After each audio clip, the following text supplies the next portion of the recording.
ETV ప్రేక్షకులకు నమస్కారం. శుభమస్తు కార్యక్రమానికి స్వాగతం.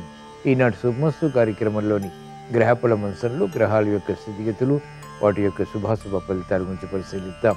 అలాగే ఈరోజు ద్వాదశ రాశుల వారికి అదృష్ట సంఖ్య, అదృష్ట వర్ణం, ప్రతికూల గ్రహాల దోష నివృత్తికై ఎటువంటి పరిహారాలు పాటించాలి అనేటువంటి విషయాలు తెలుసుకుందాం. ఈరోజు భృగువారం లేదా శుక్రవారం. శుక్రుడు యొక్క పరిపాలన పూర్తిగా ఉంటుంది. శుక్రుడు సాక్షాత్తు లక్ష్మీ స్వరూపం. లక్ష్మీ స్వరూపమైనటువంటి గోమాతను ఎటువంటి ఆహార పదార్థాలు తినిపించడం ద్వారా ఎటువంటి ఫలితాలు చేకూరుతాయి అనేటువంటి అంశాన్ని శ్రీరస్తుల్లో తెలుసుకుందాం. ముందుగా నేటి పంచాంగ వివరాలు. శ్రీ శోభకృతనామ సంవత్సరం, ఉత్తరాయణం, హేమంత ఋతువు, పుష్యమాసం, శుక్లపక్షం. ఈరోజు తిథి శుద్ధ నవమి, రాత్రి 11:55 వరకు ఉంది. ఈరోజు నక్షత్రం అశ్విని, ఉదయం 7:14 వరకు. అనంతరం నక్షత్రం భరణి, తెల్లవారుజామున 6:22 వరకు ఉంది. రాహుకాలం ఉదయం 10:30 నుంచి 12 గంటల వరకు. ఇప్పుడు గ్రహాల యొక్క స్థితిగతులు పరిశీలిద్దాం. బృహస్పతి సంచారం మేష క్షేత్రంలో, కేతు సంచారం కన్యా క్షేత్రంలో, కుజ బుధ శుక్రుల సంచారం ధనస్సు క్షేత్రంలో, రవి సంచారం మకర క్షేత్రంలో, శని సంచారం కుంభ క్షేత్రంలో, రాహు సంచారం మీన క్షేత్రంలో. ఇది ఈ రోజు ఉన్నటువంటి గ్రహస్థితి. దీని ఆధారంగా ద్వాదశ రాశుల వారికి ఏర్పడేటువంటి శుభాశుభ ఫలితాలు సూచనప్రాయంగా గోచారపరంగా తెలుసుకుందాం. ముందుగా మేషరాశి.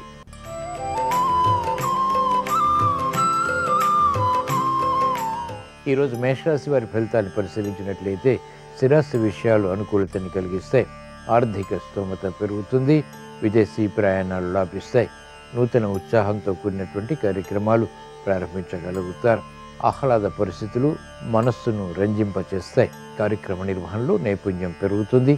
ఆశాజనకమైనటువంటి వాతావరణం వృత్తి, వ్యాపార, ఉద్యోగ సంబంధిత కార్యకలాపాల్లో అభివృద్ధికి నోచుకుంటుంది. వ్యాపార విజయాలు వ్యాపార రంగం వారికి అనుకూలతని పెంచుతాయి. ఆర్థిక విధి విధానాలతో కూడినటువంటి విజయాలు సంతృప్తిని, ఆత్మవిశ్వాసాన్ని కలిగింపజేస్తాయి. విద్యార్థులకి అత్యంత అనుకూల కాలం. మహిళలకు ప్రాధాన్యత పెరుగుతుంది. శుభవార్తలు వింటారు. గృహ విషయాలు అనుకూలం. వినోదాల్లో పాల్గొంటారు. విలువైన వస్తు కొనుగోలు, వాహన కొనుగోలు వంటివి కూడా లాభిస్తాయి. ఆర్థిక సంబంధిత వ్యవహారాల్లో అనుకూలత. న్యాయవాద వృత్తి వారికి కొనసాగుతుంది. వైద్య వృత్తి వారికి ఆర్థిక సంబంధిత కార్యక్రమాలు లాభిస్తాయి. కార్యక్రమాల్లో వేగం. ఉపాధ్యాయ వృత్తి వారికి పెరుగుతుంది. వ్యవసాయ రంగం వారికి ఆదాయాన్ని పెంపొందింపచేసుకునేటువంటి మార్గాలు సులభతరమవుతాయి. ఈరోజు మేషరాశి వారు ప్రతికూల ప్రభావాన్ని దూరం చేసుకుని లేదా ఎదుర్కొని అనుకూలంగా మరల్చుకుని మంచి విజయాలు సాధించడానికి శ్రీ మహాలక్ష్మీదేవిని దర్శించడం, స్మరించడం, పూజించడం శ్రేయస్కరం.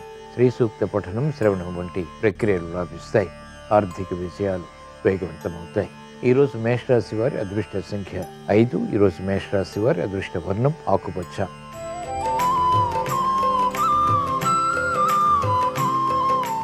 ఈరోజు వృషభ రాశి వారి ఫలితాన్ని పరిశీలించినట్లయితే అభివృద్ధి కార్యక్రమాలు కొనసాగించగలుగుతారు. ఆసక్తికరమైనటువంటి అంశాలు ఆర్థిక పరంగా అనుకూలతను పెంచుతాయి. ఆకస్మిక విషయాలు ఆర్థిక పరంగా లేకపోలేదు.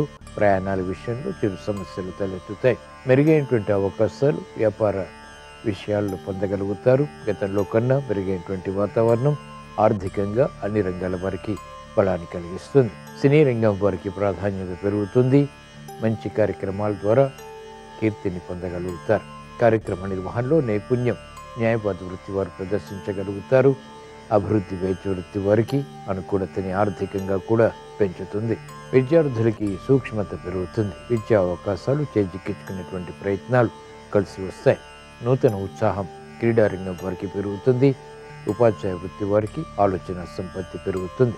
ఈరోజు వృషభ రాశి వారు ప్రతిబంధకాలు దూరం చేసుకుని అనుకూలంగా మరల్చుకుని మంచి విజయాలు సాధించడానికి శ్రీ లక్ష్మీ నరసింహస్వామిని దర్శించడం, స్మరించడం, పూజించడం శ్రేయస్కరం. తద్వారా అభివృద్ధి వేగవంతమవుతుంది.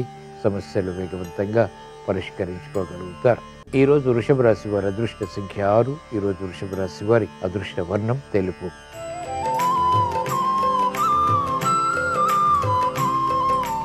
ఈరోజు మిథున రాశి వారి ఫలితాన్ని పరిశీలించినట్లయితే ఆర్థిక విషయాలు కలిసి వస్తాయి.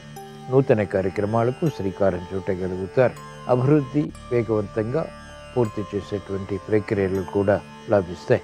లాభదాయకమైనటువంటి కార్యక్రమాలు వృత్తి, వ్యాపార, ఉద్యోగ సంబంధిత కార్యకలాపాల్లో ఆశాజనకమైనటువంటి వాతావరణాన్ని కలిగిస్తాయి. ప్రతిబంధకాలు వ్యాపార రంగం వారికి తగ్గుతాయి. విద్యార్థులకి ఆలోచన శక్తి పెరుగుతుంది, సూక్ష్మత పెరుగుతుంది. మహిళలకు అత్యంత ప్రాధాన్యతతో కూడినటువంటి నిర్ణయాలు వృత్తి, వ్యాపార, ఉద్యోగ సంబంధిత కార్యకలాపాల్లో కలిసి వస్తాయి. కార్యక్రమాలను వేగవంతంగా క్రీడారంగం వారు చేపట్టగలుగుతారు. అభివృద్ధి న్యాయవాద వృత్తి వారికి కొనసాగుతుంది. వైద్య వృత్తి వారికి క్లిష్ట సమస్యలు పరిష్కరింపబడతాయి. ఆర్థిక విధి విధానాలు ఉపాధ్యాయ వృత్తి వారికి లాభిస్తాయి.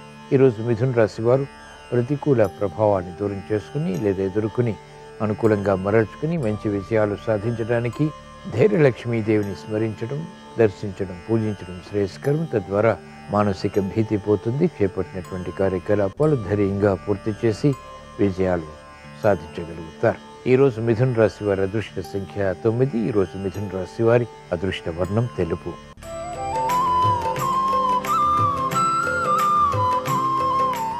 ఈరోజు కర్కాటక రాశి వారి ఫలితాలను పరిశీలించినట్లయితే ఆర్థిక విధి విధానాలు మెల్లమెల్లగా కలిసి వస్తాయి. చేపట్టినటువంటి కార్యకలాపాల్లో ప్రోత్సాహాన్ని క్రమక్రమంగా పొందగలుగుతారు. శ్రమ అధికమవుతుంది. చేపట్టినటువంటి కార్యకలాపాలు ఒక్కొక్కసారి విముఖతకు దారితీస్తాయి. మనస్పర్ధలు పెరిగేటువంటి సంఘటనలు వ్యాపార రంగం వారికి భాగస్వాములతో చేకూరుతాయి. చేపట్టినటువంటి కార్యకలాపాలపై శ్రద్ధ మహిళలకు తగ్గుతుంది. విద్యార్థులకి గట్టి కృషి తప్పనిసరి. ఆశాజనకమైనటువంటి వాతావరణం న్యాయవాద వృత్తి వారికి కొనసాగుతుంది. వైద్య వృత్తి వారికి వృత్తిపరమైనటువంటి వ్యవహారాల్లో పొరపాట్లు వెలుగులోకి వస్తాయి. ఉపాధ్యాయ వృత్తి వారికి శ్రమ అధికమవుతుంది. సాఫ్ట్వేర్ రంగం వారు జాగ్రత్తతో కూడిన నిర్ణయాల ద్వారా మాత్రమే వృత్తిపరమైనటువంటి విజయాలు సాధించగలుగుతారు. ఈరోజు కర్కాటక రాశి వారు ప్రతికూల ప్రభావాన్ని దూరం చేసుకుని లేదా ఎదుర్కొని అనుకూలంగా మరల్చుకుని మంచి విజయాలు సాధించడానికి విజయలక్ష్మీదేవిని దర్శించడం, స్మరించడం, పూజించడం శ్రేయస్కరం. తద్వారా అపవాదులు కనుమరుగవుతాయి, అవరోధాలు దూరమవుతాయి, శ్రమను అధిగమించగలుగుతారు, ప్రశాంతత పెరుగుతుంది, విజయాలు ప్రాప్తిస్తాయి. ఈరోజు కర్కాటక రాశి వారి అదృష్ట సంఖ్య 2. ఈరోజు కర్కాటక రాశి వారి అదృష్ట వర్ణం తెలుపు.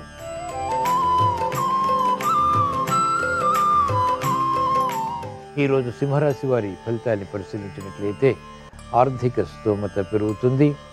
మానసిక క్లేశాలు కూడా ఉంటాయి, అయినప్పటికీ ఎదుర్కోగలుగుతారు. వేధిస్తున్నటువంటి సమస్యలు పరిష్కరింపబడతాయి. కుటుంబ వ్యవహారాలు చక్కబెట్టుకునేటువంటి ప్రయత్నాల్లో విజయాలు సాధించగలుగుతారు. శత్రుభీతి పోతుంది. చేపట్టినటువంటి కార్యకలాపాలు వేగవంతంగా పూర్తి చేసేటువంటి శక్తి సామర్థ్యాలు పొందగలుగుతారు. వ్యాపార రంగం వారికి అత్యంత అనుకూలం. వివిధ రకాల మార్గాల ద్వారా ఆదాయాన్ని పెంపొందింప చేసుకునేటువంటి మార్గాలు సూక్ష్మతను కలిగిస్తాయి. విద్యార్థులకి విద్యా అవకాశాలు మెండుగా లభిస్తాయి. విదేశీ విద్యా ప్రయత్నాలు కూడా రాణిస్తాయి. కార్యక్రమాల్లో వేగం న్యాయవాద వృత్తి వారికి కలిసి వస్తుంది. క్లిష్ట సమస్యలు వైద్య వృత్తి వారికి పరిష్కరింపబడతాయి. మహిళలకు ఆనందకర సంఘటనలు చోటు చేసుకుంటే కుటుంబ వ్యవహారాల్లో గుర్తింపు, ప్రాధాన్యత పెరుగుతాయి. కార్యక్రమాలు వేగవంతంగా పూర్తి చేయగలుగుతారు. సమర్థతతో కూడినటువంటి నిర్ణయాలు ఉపాధ్యాయ వృత్తి వారికి కలిసి వస్తాయి. నూతన ఉత్సాహం క్రీడారంగం వారికి పెరుగుతుంది. ఈరోజు సింహరాశి వారు ప్రతికూల ప్రభావాన్ని దూరం చేసుకుని లేదా ఎదుర్కొని అనుకూలంగా మరల్చుకుని మంచి విజయాలు సాధించడానికి శ్రీ మహాలక్ష్మీదేవిని దర్శించడం, స్మరించడం, పూజించడం శ్రేయస్కరం. శ్రీ సూక్త పఠనం శ్రవణం మేలును కలిగిస్తుంది. ఈరోజు సింహరాశి వారి అదృష్ట సంఖ్య 2. ఈరోజు సింహరాశి వారి అదృష్ట వర్ణం ఎరుపు.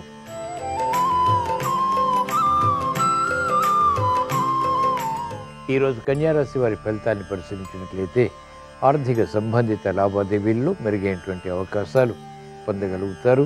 ఆకస్మిక చిక్కులు, సమస్యలు ఏర్పడినప్పటికీ కార్యక్రమాలు కొనసాగించగలుగుతారు. పట్టుదల పెరుగుతుంది, కార్యదీక్ష పెరుగుతుంది. ఆశాజనకమైనటువంటి వాతావరణం వృత్తి, వ్యాపార, ఉద్యోగ సంబంధిత కార్యకలాపాల్లో బలాన్ని కలిగిస్తుంది. శుభ కార్యక్రమాలు కొనసాగించగలుగుతారు. ఆకస్మిక విజయాలు ఆనందానికి దారితీస్తాయి. ఆరోగ్య విషయంలో చిరు సమస్యలు కొనసాగుతాయి.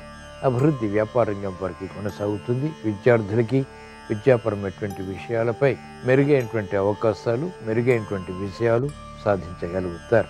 వ్యవసాయ రంగం వారికి ప్రోత్సాహం కొనసాగుతుంది. అభివృద్ధి న్యాయవాద వృత్తి వారికి ఆనందాన్ని కలిగిస్తుంది. అవరోధాలు ఉన్నప్పటికీ, అవమానకర సంఘటనలు ఉన్నప్పటికీ వైద్య వృత్తి వారికి గుర్తింపు కొనసాగుతుంది. కార్యక్రమ నిర్వహణలో నైపుణ్యం ఉపాధ్యాయ వృత్తి వారు క్రమక్రమంగా పెంపొందింప చేసుకోగలుగుతారు. సాఫ్ట్వేర్ రంగం వారికి ఆధిక్యత పెరుగుతుంది. అవరోధాలు అధిగమించగలుగుతారు. ఈరోజు కన్యా రాశి వారు ప్రతికూల ప్రభావాన్ని దూరం చేసుకుని లేదా ఎదుర్కొని అనుకూలంగా మరల్చుకుని మంచి విజయాలు సాధించడానికి శ్రీ లక్ష్మీ గణపతిని దర్శించడం, స్మరించడం, పూజించడం శ్రేయస్కరం. తద్వారా విఘ్నాలు అధిగమించి విజయాలు పొందగలుగుతారు. అవమానకర సంఘటనలు అనుకూలంగా మరల్చుకుని సంతృప్తికర సంఘటనల్ని ఆహ్వానించగలుగుతారు. ఈరోజు కన్యా రాశి వారి అదృష్ట సంఖ్య 9. ఈరోజు కన్యా రాశి వారి అదృష్ట వర్ణం ఎరుపు.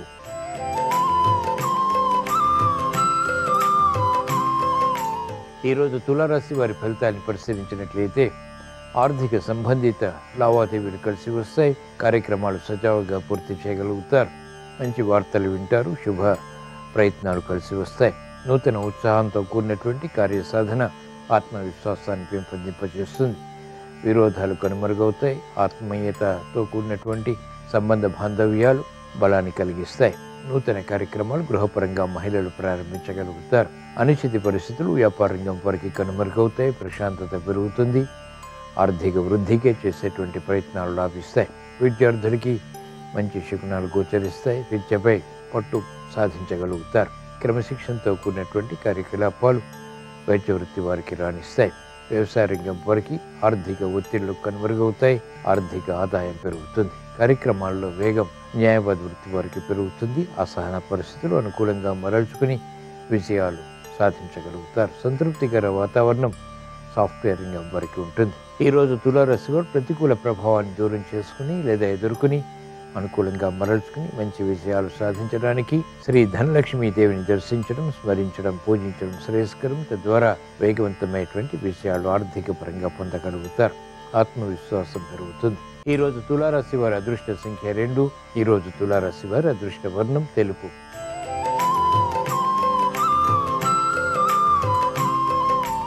ఈరోజు వృశ్చిక రాశి వారి ఫలితాన్ని పరిశీలించినట్లయితే శత్రువులపై విజృంభించగలుగుతారు. విరోధాలు ప్రతి పనిలోనూ ప్రబలమవుతాయి.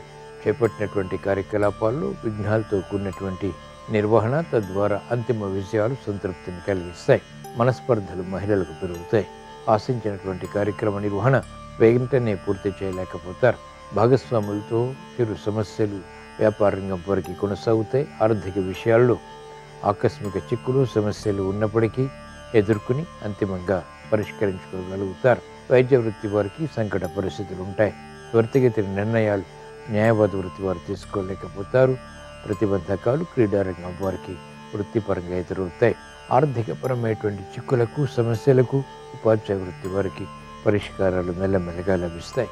ఈరోజు వృశ్చిక రాశి వారు ప్రతికూల ప్రభావాన్ని దూరం చేసుకుని లేదా ఎదుర్కొని అనుకూలంగా మరల్చుకుని మంచి విజయాలు సాధించడానికి వైభవలక్ష్మీ దేవిని దర్శించడం, స్మరించడం, పూజించడం శ్రేయస్కరం. తద్వారా ప్రశాంతత పెరుగుతుంది. ప్రతికూల ప్రభావం ధీటుగా ఎదుర్కోగలుగుతారు.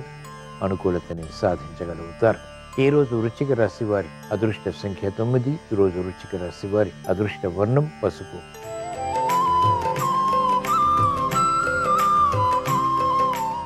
ఈరోజు ధనుస్సు రాశి వారి ఫలితాన్ని పరిశీలించినట్లయితే ఆర్థిక సంబంధిత లావాదేవీల్లో అనుకూలత పెరుగుతుంది.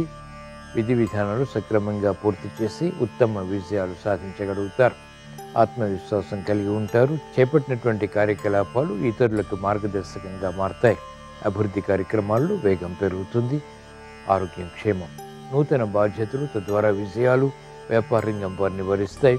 అనుకూలత ఆర్థిక పరంగా బలాన్ని కలిగిస్తుంది. మహిళలకు అత్యంత ప్రాధాన్యత పెరుగుతుంది. మెరుగైనటువంటి కార్యక్రమ నిర్వహణ తద్వారా ఉత్తమ విజయాలు ఆత్మవిశ్వాసాన్ని పెంపొందింపజేస్తాయి. విద్యార్థులకి కీర్తి పెరుగుతుంది. అనుకూల పరిస్థితులు వృత్తిపరంగా ఉపాధ్యాయ వృత్తి వారికి బలాన్ని కలిగిస్తాయి. నేర్పరితనం క్రీడారంగం వారికి పెరుగుతుంది. నైపుణ్యంతో కూడినటువంటి కార్యక్రమాలు వైద్య వృత్తి వారికి గుర్తింపుకు నోచుకుంటాయి. ఈరోజు ధనుస్సు రాశి వారు ప్రతికూల ప్రభావాన్ని దూరం చేసుకుని లేదా ఎదుర్కొని అనుకూలంగా మరల్చుకుని మంచి విజయాలు సాధించడానికి శ్రీ లలితా పరమేశ్వరి దేవిని దర్శించడం, స్మరించడం, పూజించడం శ్రేయస్కరం. తద్వారా ఆత్మవిశ్వాసం పెరుగుతుంది. చేపట్టినటువంటి కార్యకలాపాలు వేగవంతంగా పూర్తి చేసి ఉత్తమ విజయాలు సాధించగలుగుతారు. ఆత్మవిశ్వాసం పెరుగుతుంది. ఈరోజు ధనుస్సు రాశి వారి అదృష్ట సంఖ్య 5. ఈరోజు ధనుస్సు రాశి వారి అదృష్ట వర్ణం ఎరుపు.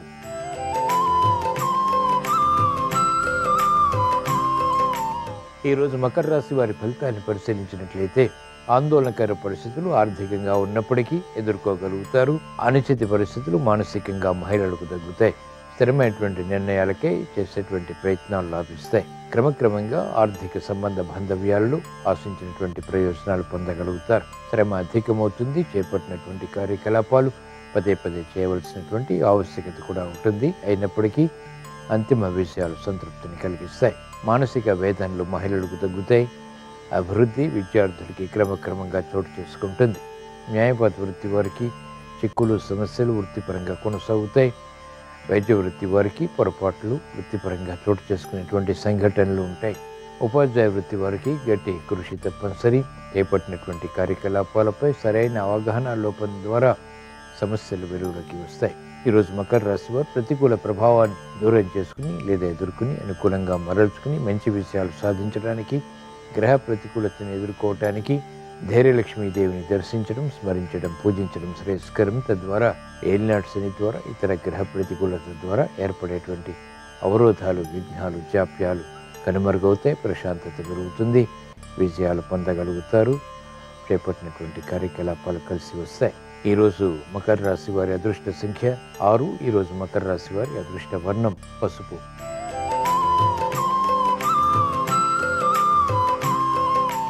ఈరోజు కుంభరాశి వారి ఫలితాన్ని పరిశీలించినట్లయితే ఆర్థిక చిక్కులు ఉన్నప్పటికీ చేపట్టినటువంటి కార్యకలాపాల్లో ఏకాగ్రత కొనసాగించగలుగుతారు.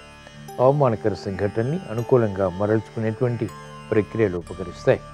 కుటుంబ వ్యవహారాల్లో సమస్యలు కొనసాగుతాయి. ఆర్థిక సంబంధిత లావాదేవీల విషయంలో ఆచితూచి వ్యవహరించాలి. తొందరపాటు స్వభావం ద్వారా సమస్యలు జటిలమవుతాయి. కాబట్టి నేర్పరితనం తప్పనిసరి. మెరుగైనటువంటి అవకాశాలు వ్యాపార రంగం వారికి తగ్గుతాయి. ఆశించినటువంటి ప్రయోజనకారి కార్యక్రమ నిర్వహణ మహిళలు కొనసాగించలేకపోతారు. నిస్సహాయ పరిస్థితులు రాజకీయ రంగం వారికి కొనసాగుతాయి. అభివృద్ధి సాఫ్ట్వేర్ రంగం వారికి తగ్గుతుంది. అయోమయ పరిస్థితులు ఉంటాయి. కార్యకలాపాల్లో వేగం ఉపాధ్యాయ వృత్తి వారికి తగ్గుతుంది. ఈరోజు కుంభరాశి వారు ప్రతికూల ప్రభావాన్ని దూరం చేసుకుని లేదా ఎదుర్కొని అనుకూలంగా మరల్చుకుని మంచి విషయాలు సాధించడానికి దుర్గాదేవిని దర్శించడం, స్మరించడం, పూజించడం శ్రేయస్కరం. తద్వారా వేగవంతమైనటువంటి విషయాలు ప్రాప్తిస్తాయి. క్లిష్ట సమస్యలు పరిష్కరించుకోగలుగుతారు. ఈరోజు కుంభరాశి వారి అదృష్ట సంఖ్య 2. ఈరోజు కుంభరాశి వారి అదృష్ట వర్ణం తెలుపు.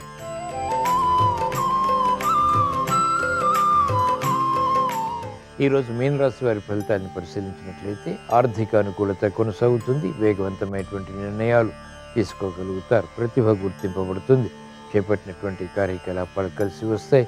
ఆర్థిక స్తోమత పెరుగుతుంది. ఆరోగ్య రక్షణ కూడా కొనసాగుతుంది. వ్యవహారాల్లో చుక్కెదురు పరిస్థితుల్ని వ్యాపార రంగం వారు ఎదుర్కోగలుగుతారు. సమర్థతతో కూడిన నిర్ణయాలు ఆర్థిక బలాన్ని కలిగిస్తాయి. మహిళలకు అత్యంత ప్రాధాన్యత పెరుగుతుంది. నేర్పరితనం పెరుగుతుంది. కుటుంబ వ్యవహారాల్లో ప్రాముఖ్యతని సంతరించుకునేటువంటి అంశాలు బలాన్ని కలిగిస్తాయి.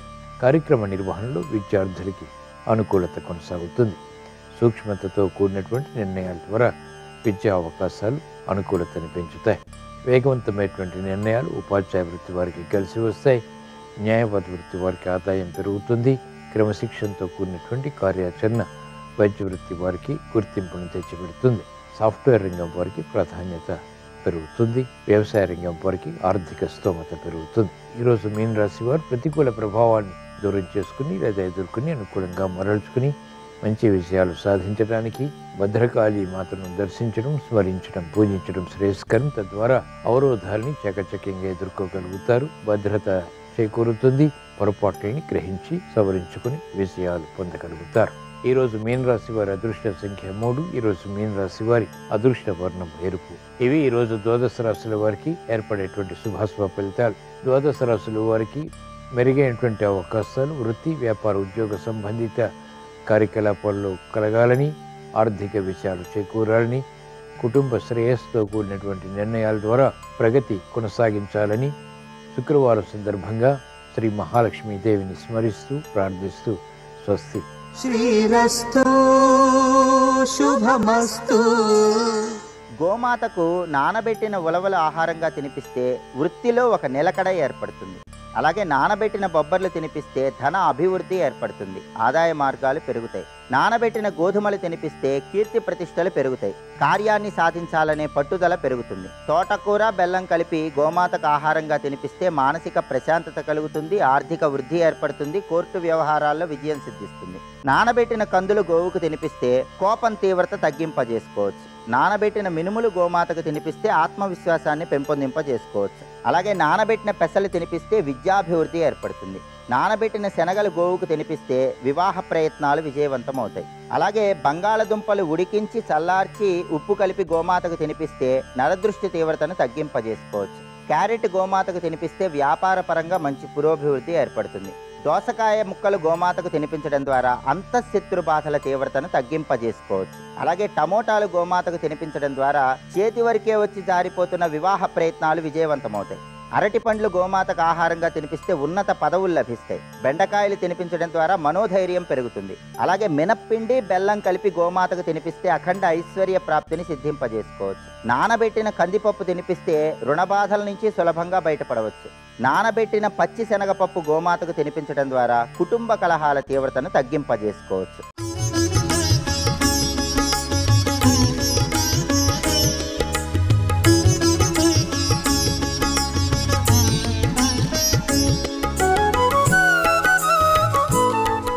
శుభమస్తు కార్యక్రమంలో గృహబలం అంశానికి స్వాగతం.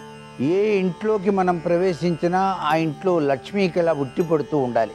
లక్ష్మీదేవి యొక్క అనుగ్రహం ఆ ఇంటిని ఎల్లవేళలా కాపాడుతోంది అనేటువంటి భావం మనకు రావాలి. ఆ ఇంట్లో లక్ష్మీ కళ చాలా చక్కగా ఉందండి అని అన్నారు అంటే ఆ ఇంట్లో తప్పనిసరిగా లక్ష్మీదేవి యొక్క అనుగ్రహాన్ని ప్రసాదించేటువంటి కొన్ని దైవిక వస్తువులు ఉండి ఉంటాయి అని చెప్పేసి మనం భావించాలి.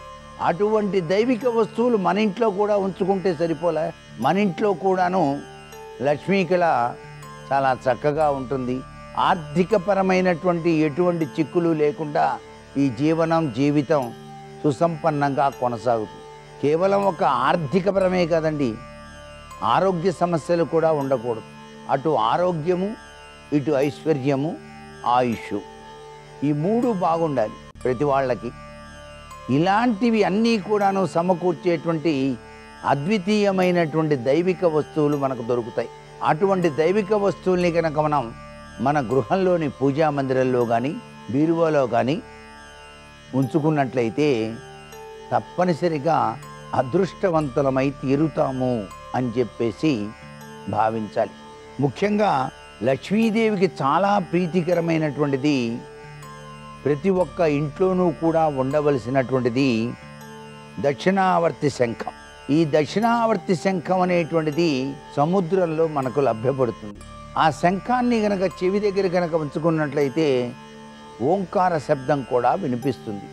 ఏ గృహంలో ఇటువంటి దక్షిణావర్తి శంఖం ఉంటుందో దరిద్రం అనేటువంటిది ఆ ఇంట్లో ఉండదండి.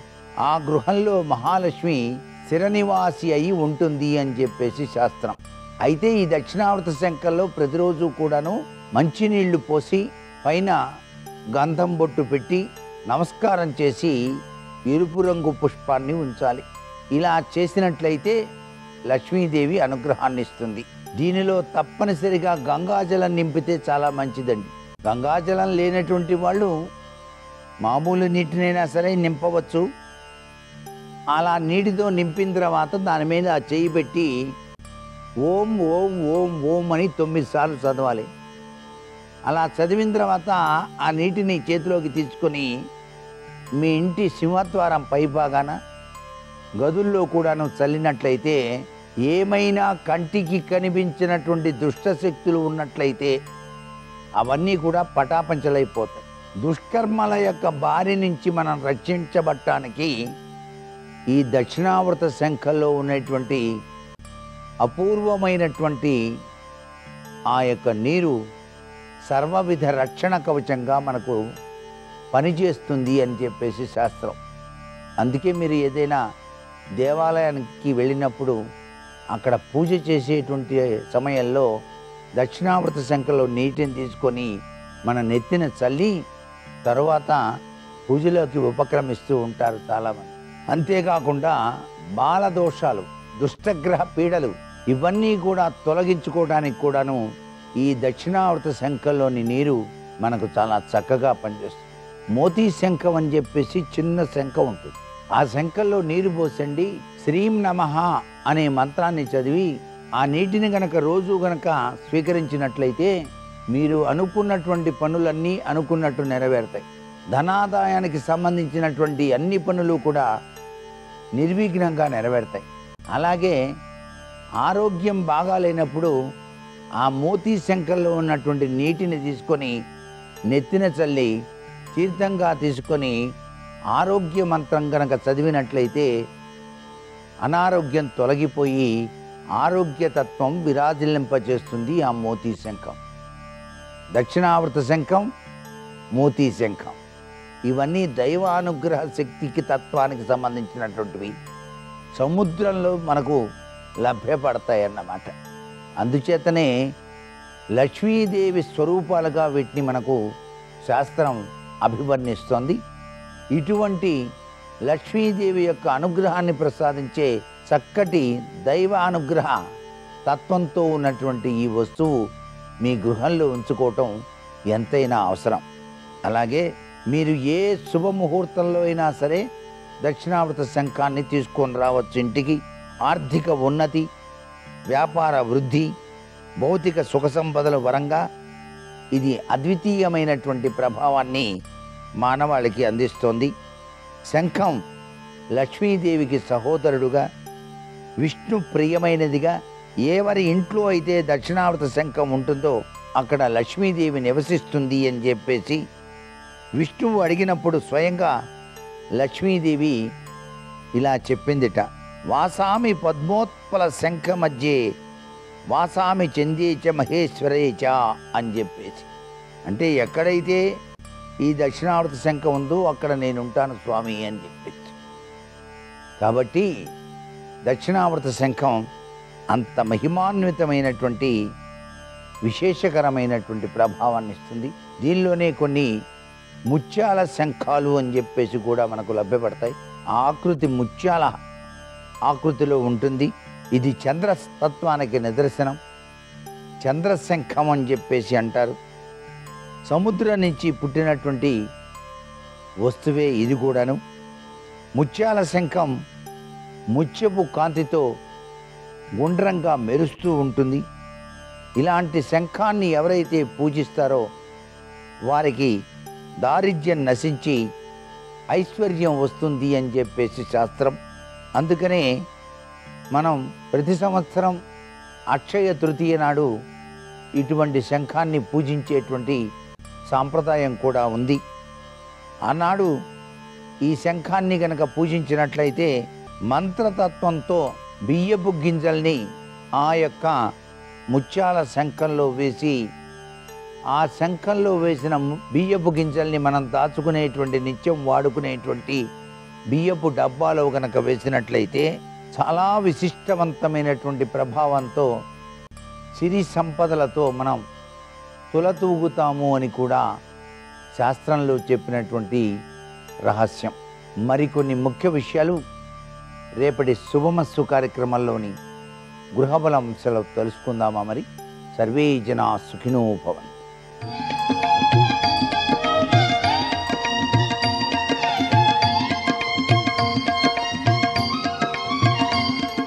శుభోదయం. శుభమస్తు కార్యక్రమంలో శుభప్రదం అనే అంశానికి స్వాగతం.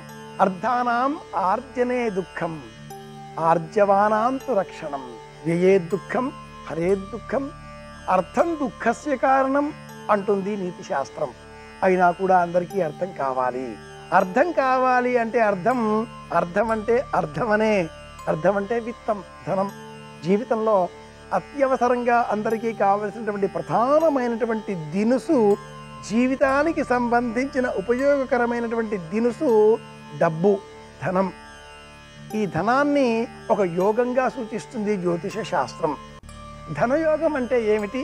జీవితంలో ఏం చేస్తే ధనం లభిస్తుంది, ఆ ధనం జీవిత మార్గానికి ఇంధనంగా వినియోగపడేటటువంటి సమయంలో ఆ ఇంధనం ధనంగా వస్తు రూపంలో బంగారము, రాగి, వెండి, ఇత్తడి ఇలా రూపాలలో, లోహ రూపాలలో, కరెన్సీ కాగిత రూపాలలో, పెట్టుబడులుగా, స్థిర చర ఆస్తులుగా వివిధ రూపాలలో సేకరించేటటువంటి సంపద, నవనిధులుగా రత్నాలు, మాణిక్యాలు, ఇలా ఆయా రూపాలలో కూడా వస్తు రూపాంతరం చెందే విధంగా ఉండేటటువంటి నిధులు, సంపద, ఇవన్నీ కూడా ధనంగా అనుకుండగా ఈ ధనం జీవితాన్ని భౌతికంగా నడిపించేటటువంటి ఇంధనంగా మారుతుంది. ఇది ధనయోగమా? రెండవ ధనం కూడా ఉంది, అది ఆనంద యోగం. ఉన్నా లేకన్నా ఆనందంగా ఉండగలగడం అనే మహాయోగం, అది కూడా సంపద. శ్రీర్మే భజతు అలక్ష్మీర్మే నశ్యతు మనసక్క మమాకూతిం వాచ సత్యమశీమహి అని శ్రీ సూక్తం. ఆనందం కూడా లభించగలిగే విధంగా ఉన్నట్లయితే ఉన్నటువంటి ఈ సంపద అర్థవంతంగా మారుతుంది. ధనవంతుడు, దరిద్రుడు అన్న రెండు పదాలని మనం గమనించినట్లయితే కోటాను కోట్ల ఆస్తి ఉన్నప్పటికీ అనుభవించేటటువంటి, ఆస్వాదించేటటువంటి, అందరితో పంచుకునేటటువంటి ఇష్టం లేని ఎడల దరిద్రతతో బాధపడుతున్నట్లే, దరిద్రయోగం పట్టినట్లే అంటుంది ఈ జ్యోతిష శాస్త్రం. ఎంత ఉన్నా, ఏ కొద్దిపాటిగా ఉన్నా, అంత ఉన్నా, అంతరానంత ఉన్నా కూడా అవన్నీ అందరితో పంచుకునేటటువంటి అలవాటు ఉంటే, 10 సంస్థలు పెట్టి 10 మందికి ఉపయోగ విధంగా మార్చగలిగితే, ఉండే డబ్బుని 10 మందితో పంచుకోగలిగితే కలిగే ఆనందం కారణంగా ధనయోగం భాగ్యయోగంగా మారుతుంది అంటుంది జ్యోతిష శాస్త్రం. జాతక చక్రంలో లగ్నానికి 2వ ఇల్లు ధనం అనే భావాన్ని సూచిస్తుంది.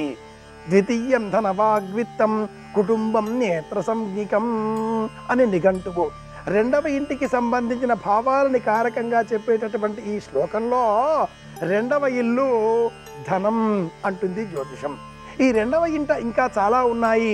వాక్కు ధనం, ద్వితీయం ధనం అనుకుంటే వాక్కు ధనం, విత్తము ధనం అంటే లోహ రూపాలలో, కుటుంబం ధనం, నేత్రములు ధనం, ఈ అన్నీ కూడా సంజ్ఞికలుగా గుర్తించేటటువంటి తరుణంలో అష్టమానికి అష్టమం కూడా అయిన కారణం చేత ఈ 2వ ఇల్లు అపమృత్యుయుగం కూడా అవుతుంది అంటుంది ధనం.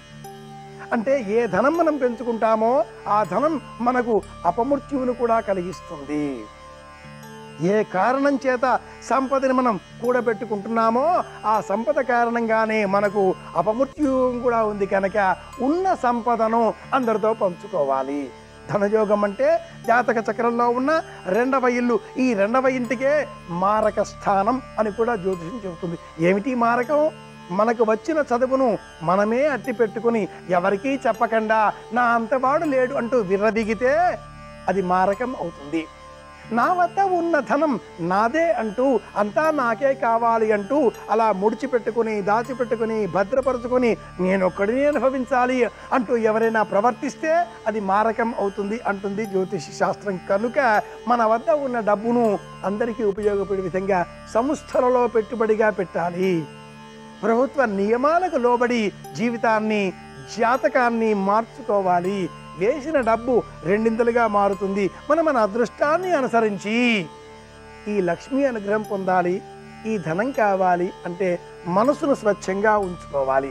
శుభప్రదంగా, అర్థవంతంగా ధనయోగాన్ని పొందాలి, మార్చుకోవాలి అంటే లక్ష్మీదేవిని, అమ్మవారిని మందార పుష్పాలతో పూజించడం, పసుపు ముద్ద రూపంలో మంగళకరంగా ఆ గౌరీదేవిని పూజించడం, పసుపును చేతులకు అలదుకోవడం, పసుపు రంగు దుస్తులు ధరించడం, 10 మందికి పసుపు రంగులో ఉండేటటువంటి తీపి పదార్థాలను వితరణ చేయడం, పసుపు రంగులో ఉండేటటువంటి పులుపు రుచితో ఉండేటటువంటి పదార్థాన్ని, పులిహోరను శుక్రవారం నాడు అందరికీ వితరణ చేయడం, ఇలాంటి పరిహారాలన్నీ పాటిస్తే కూడా ధనయోగం మనకు అర్థవంతంగా మారుతుంది. జాతక చక్రంలో ఈ 2వ ఇల్లు కర్కాటకం అయిన ఎడల అంటే మిథున రాశి వారికి 2వ ఇల్లు కర్కాటకం అవుతుంది.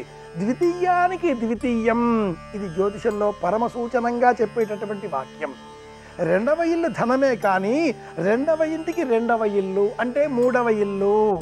ఈ 3వ ఇల్లు బుధ సంబంధమైనదిగా అయినప్పుడు అంటే మిథునం కావచ్చు, కన్య కావచ్చు, సౌర సంబంధితంగా అయినది అన్నప్పుడు అంటే సింహరాశి కావచ్చు, 3వ ఇంటి ప్రభావం కూడా విశేషంగా ఉంటుంది. సంపాదించిన ధనం మన వద్ద మాత్రమే భద్రపరచుకోగలుగుతున్నాం. కుటుంబ సంబంధంగా వ్యవహారాలు బెడిసి కొడతాయి. మూడవ ఇల్లు అన్నదమ్ములకు అప్పచెల్లెళ్లకు సంబంధించినది. కుటుంబంలో ఉండే ధనాన్ని సమానంగా అందరూ పంచుకోవడం, ఆనందాన్ని పెంచుకోవడం అనేటటువంటి స్థితికి దారి తీస్తుంది. అలా కాకుండా నాకే కావాలి, నా వద్ద మాత్రమే ఉండాలి, నేను మాత్రమే అన్నింటికీ కూడా హక్కుదారుని అనేటటువంటి ఆలోచన పెరిగిన మరుక్షణం ఈ ధనయోగమే మనకు మారకంగా మారుతుంది అని కూడా శాస్త్రం నిరపక్షపాతంగా నిర్మహమాటంగా వివరిస్తుంది. కనుక ఏ విధంగా కూడా శాస్త్రానికి పక్షపాత బుద్ధి ఉండదు.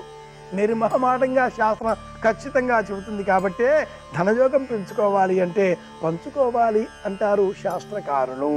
అలాంటి ధనయోగం మనకు కలగాలి, జీవితం శుభప్రదంగా మార్చుకోవాలి అంటే శుక్రవారం నాడు విశేషంగా అమ్మవారికి ప్రీతికరంగా నామజపం చేయడం, శ్రీమాత్రే నమః అంటూ నామజపం చేయడం. సౌందర్య లహరిలో ఉన్నటువంటి 5వ శ్లోకం హరిస్త్వామారాధ్య ప్రణతి జన సౌభాగ్య జనని శ్లోకాన్ని స్తోత్రం చేయడం, వినడం. యథాశక్తి సాయంత్రం వేళ పంచదార లేక బెల్లము, పుట్నాలు లేక శనగపప్పు వీటిని మిశ్రమంగా కలుపుకొని అందరికీ పంచిపెట్టడం. కుటుంబ సభ్యులంతా కూడా సమష్టిగా కూర్చొని శ్రీ సూక్తం వినడం లేదా లక్ష్మీ అష్టోత్తర శతనామావళిని మననం చేయడం, సమష్టిగా గానం చేయడం. కుటుంబ సభ్యులంతా కూడా కూర్చొని చేసే పని ఏదైనా కూడా దీపారాధన కావచ్చు, లక్ష్మీదేవిని అర్చించడం కావచ్చు, ఏదైనా కూడా ఆ ఇంటిలో ఆనందకరమైనటువంటి వాతావరణాన్నే వెళ్ళి విరిసేలాగా దోహదకారి అవుతుంది. ఇదే జీవితాన్ని శుభప్రదంగా మార్చుకునే నిమిత్తమై ధనయోగంగా సనాతన సంప్రదాయం ఇలా సూచిస్తుంది. శుభప్రదం కావాలి అని అందరికీ ఉంటుంది. జీవితాన్ని శుభప్రదంగా మార్చుకోవాలి అని అందరూ కోరుకుంటారు. కానీ అలా మార్చుకునేటటువంటి అవకాశం ఎవరికి వారే నిర్మించుకోవాలి, ఎవరికి వారే మార్గాన్ని సిద్ధం చేసుకోవాలి, ఎవరికి వారే ఆ మార్గాన్ని అనుసరించి ప్రయాణం చేస్తే ప్రతి వ్యక్తి జీవితం కూడా శుభప్రదంగా మారుతుంది. 10 మందికి మంచి కావాలి అని కోరుకోవడమే శుభప్రదం. 10 మంది ఆనందాన్ని కోరుకోవడమే శుభప్రదం. శుభప్రదంగా జీవితాన్ని గడిపే నిమిత్తమై, ధనయోగాన్ని సాధించే నిమిత్తమై అందరి క్షేమాన్ని కోరుదాం. మరింత ఆరోగ్యంగా ఆనందకరంగా మళ్ళీ రేపు కలుసుకుందాం. శుభప్రదం.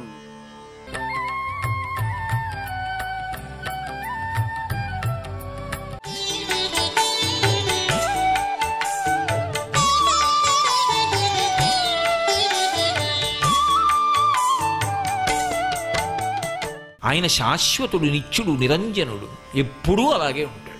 ఎప్పుడూ అలాగే ఉండేవాడు కూడా అవస్థల్లోకి ఎలా పెడతాడు? ఆయన ఆజ్ఞ మేరకు సూర్యచంద్రులు ప్రవర్తిస్తూ ఉంటారు. అయినప్పుడు ఆయన సూర్యచంద్రుల గతులకు లొంగిపోతే ఆయన కూడా వయస్సులో మార్పులు వచ్చేసి జుట్టు తెల్లబడిపోయి వార్ధక్యం వస్తుంది.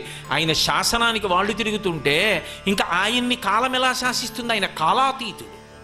అందుకే బ్రహ్మమస్తకావలీని బద్ధతే నమ శివాయ అంటారు శంకరాచార్యుల వారు.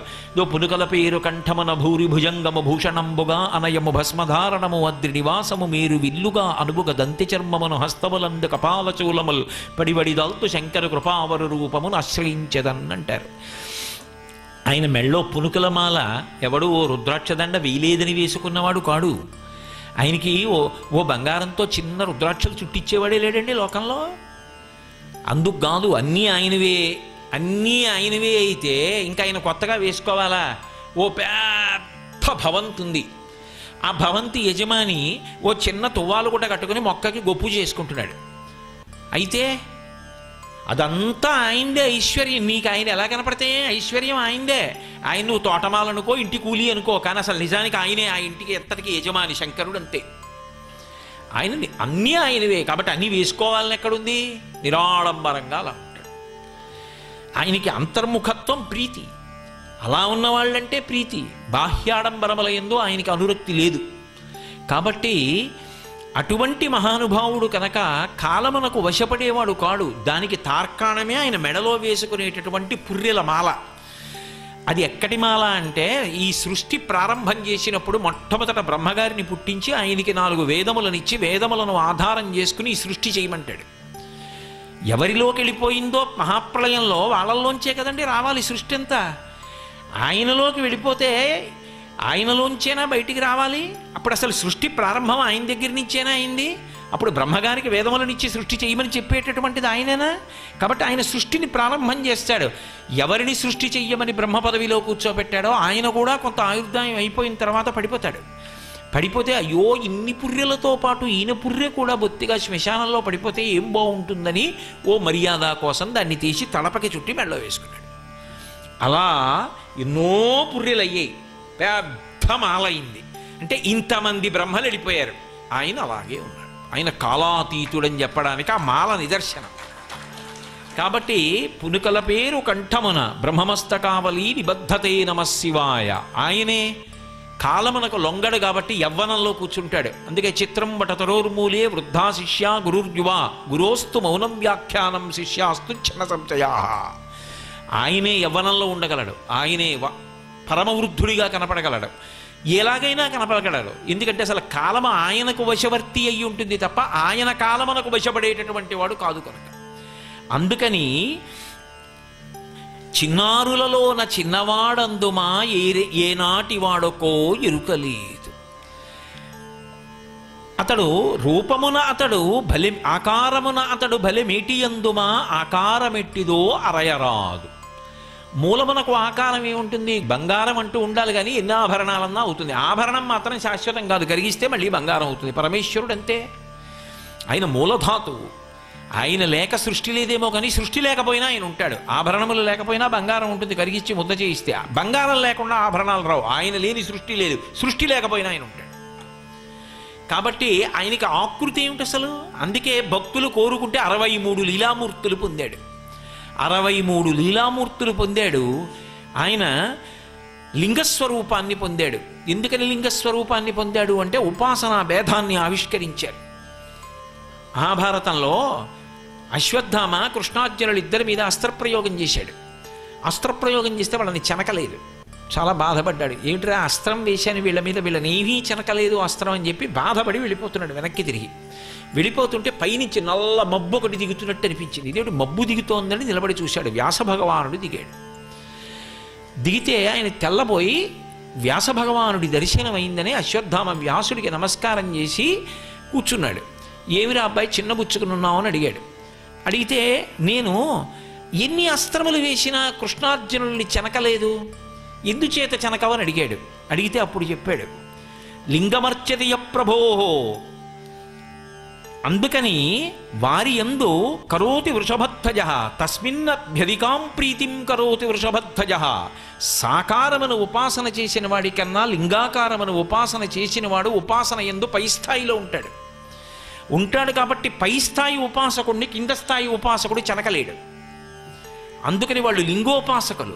నువ్వు శివుడికి సాకారమూర్తిని ఉపాసన చేస్తావు, నీ ఉపాసన వారి ఉపాసనకి ముందు సరిపోదు. అందుకే నువ్వు వేసిన అస్త్రం వారిని చెనకదని చెప్పాడు. కాబట్టి